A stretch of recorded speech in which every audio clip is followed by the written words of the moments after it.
పచ్చదోమ, తెల్లదోమ, పచ్చ పురుగు, తెల్ల పురుగు, గూడు పురుగు అట్లాంటివి ఎక్కువ సమస్యలు వస్తాయి. ఇప్పుడు ఈ సమస్యను ఇటువంటి వర్షాకాల సమయంలో మీరు ఎలా పరిష్కరిస్తున్నారు? ఇప్పుడైతే ఏం లేవు, పెద్దగా ఏం లేవు. ఏదో ఇచ్చింది కొడతా అంటాము, అదే సమస్య అయితే క్లియర్ అయ్యేది లేదు.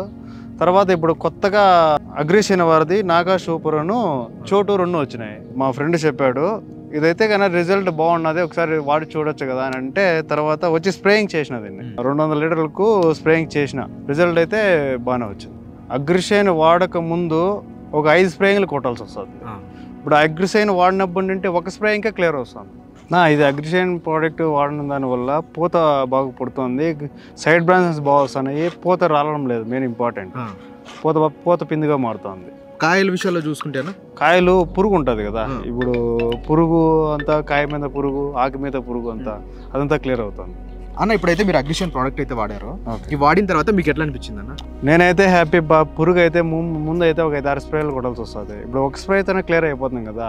అందువల్ల నేనైతే కానీ ఇంకా 2-3 రైతులకు చెప్తాను, ఇదే వాడండి, క్లియరింగ్ బాగుంది, పురుగు నీట్గా పోతుంది అని. ఇక్కడ మీకైతే చాలా మంది రైతులు ఉంటారు. అవును. ఈ ప్రోడక్ట్ గురించి మీరు మీ రైతులకి ఎలా చెప్తారన్న? ఫస్ట్ నేను వాడినా కాబట్టి రైతులు నా తోట వచ్చి 2-3 చూసిపోతారు. ఫస్ట్ స్టార్టింగ్లో మా విలేజ్ దగ్గర పక్క సేద్యాలు ఉన్నాయి కదా, పక్క చూసారు ఏ పురుగు ఏ మందు కొట్టినావు అటన్నా కొడితే నేనైతే సలహా చెప్తాను, ఇది అంతా వాడినాను, నాగా సూపరు చోటు వాడినాను.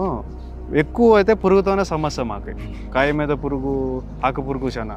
అది క్లియర్ అయింది కదా హ్యాపీ. మేము రైతులు కూడా ఫస్ట్ మేము ఇదే ప్రోడక్ట్ చెప్తాం.